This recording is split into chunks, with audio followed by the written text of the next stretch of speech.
আজ যে রেসিপিটা করছি এটা এত সহজ আর এতটাই মজাদার, একবার বানালে বারবার বানাতে ইচ্ছে করবে।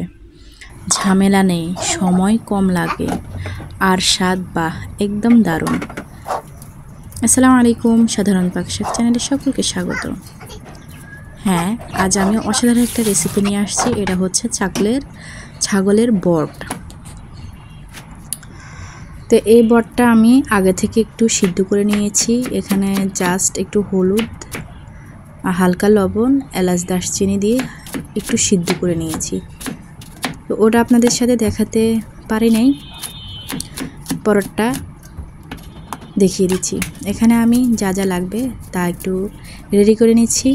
পেঁয়াজ কুচি করে নিয়েছি একটু মোটা সাইজের, আর রসুন নিয়েছি একটা। তো এটা আপনারা পারবেন বটটা পরিষ্কার করে শুধু একটু সিদ্ধ করে নিলে হবে। তারপরেরটা দেখিয়ে দিলাম। এখানে আমি পেঁয়াজ আর রসুনটা দিয়ে দিলাম। তারপরে একটু ঝাল বা রঙের জন্য শুকনা মরিচের গুঁড়া আর একটু হলুদের গুঁড়া। আমি তখন লবণ একটু কম দিয়েছি, বাকিটা এখন দিয়ে দিয়েছি গরম মশলার গুঁড়ি। এই বট রান্নাটাও খুবই মজা আর রান্না করতেও খুবই কম সময় লাগে, একদম ভাজা ভাজা, অসাধারণ। এটা আমি হাতে এবার ভালো করে মেখে নিব। তো এটা আজ আমি একটু নতুন পদ্ধতিতে দেখাচ্ছি, জানি না এটা কে কিভাবে করে। তো আমি এখানে বটের সাথে দেওয়ার জন্য একটু চাল ভাজবো, যেটাকে বলে কড়ি, চালের কড়ি। তো চালটাকে একটু ধুয়ে নিচ্ছি। এটা বিশ্বাস করবেন না, এই কড়ি দিয়ে বটটা ভাজি করলে অনেক মজা, আপনার বটের মানে হাজার গুণ স্বাদটা বেড়ে দেয়। তো আমি চালটা একটু লবণ দিয়ে জাস্ট ভেজে নেব, যেভাবে কড়ি ভাঙে। এটা খুবই অল্প সময় হয়ে যায় আর অসাধারণ একটা বট রেসিপি হয়ে যায়। যারা বটে ঝোলটা পছন্দ করে না বা ঝোল রাখলে একটু গন্ধ লাগে, তো আপনারা এইরকমভাবে ট্রাই করতে পারবেন। এটাতে কোনো গন্ধ বা কোনো কিছুই থাকে না, অসাধারণ একটা টেস্ট বা গ্রান আসে এটা দেওয়ার কারণে। তো আপনারা প্লিজ একবার হলেও ট্রাই করে দেখবেন আমার এই রেসিপিটা। তো আমার চালগুলাই যে ফুটতে শুরু করেছে।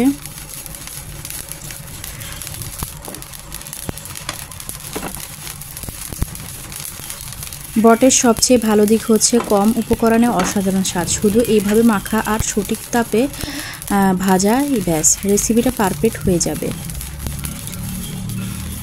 তো এই যে দেখতে পাচ্ছেন আমার চালগুলা খুব সুন্দর ফুটছে বা কড়ি হয়ে গিয়েছে। তো এটা আগের দিনে মা চাচিরা করে থাকতো, আগেরই একটা রেসিপি বলেন। তো আমি এগুলা একটা বাটিতে ঢেলে নিচ্ছি। ঢেলে নেওয়ার পরে একটু ঠান্ডা হলে আমি এটা ব্লেন্ডার করে নিব। আপনারা চাইলে শিলপাটায় বেটে নিতে পারেন।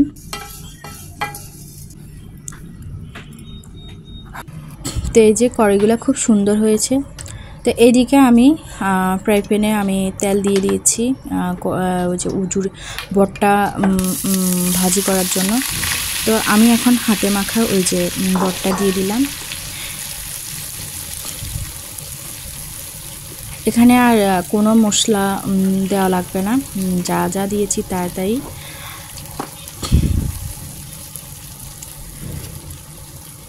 তো এই যে আমি এটা এখন একটু নেড়ে চেড়ে ভাজি করে নিব। কোনো পানি দেওয়ার দরকার নেই, কারণ এটা আমি আগে সিদ্ধ করে নিয়েছি। আমি আবার বলে দিচ্ছি, সিদ্ধতে আমি হলুদ, কয়েকটা এলাচি, দারচিনি, একটু লবণ, একটু আদা রসুন দিয়েছি, ব্যাস। ওটা দিয়ে আপনারা শুধু পানি দিয়ে সিদ্ধ করে নিলেই হয়ে যাবে। তো দেখেন আমি এদিকে ভাজতে ভাজতে এটা কালারটা কতটা লোভনীয় আসছে, কতটা চিকচিকে আসছে, দেখে বুঝতে পারছেন। এই পর্যায়ে আমি কড়ি ভাজাটা দিয়ে দিচ্ছি। দেওয়ার পরে এটা আমি আরেকটু ভালো করে মিশিয়ে নেব বা ভাজা করে নেব।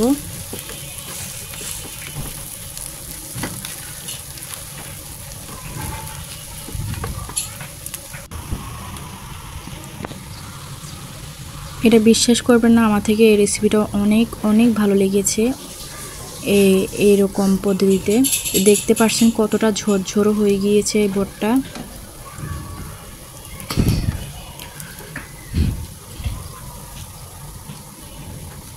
এরকমভাবে আপনি রান্না করলে এই বটে অন্যরকম একটা ফ্লেভার পাবেন, ঘ্রাণ পাবেন, খেতে অসাধারণ। তো এই যে আমার বটটা রেডি হয়ে গেছে, আমি এটা ঢেলে নিব। কালারটা দেখে বুঝতে পারতেছেন আপনারা স্বাদ কীরকম হবে, অসাধারণ একটা টেস্ট। তো আমার এই রেসিপিটা কীরকম হলো আপনারা জানাতে ভুলবেন না। এটা গরম ভাতের সাথে জাস্ট ওয়াও, কি বলবো আপনাদেরকে, আপনারা না ট্রাই করলে বুঝবেন না। প্লিজ একবার হলেও ট্রাই করবেন। এই রান্নাটা আমি আমার হাজব্যান্ড থেকে শেখা, আমার খুবই ভালো লেগেছে, ওরও খুব পছন্দের। তো কীরকম হলো অবশ্যই জানাবেন। আজ এ পর্যন্ত, ভালো থাকবেন, আল্লাহ হাফেজ।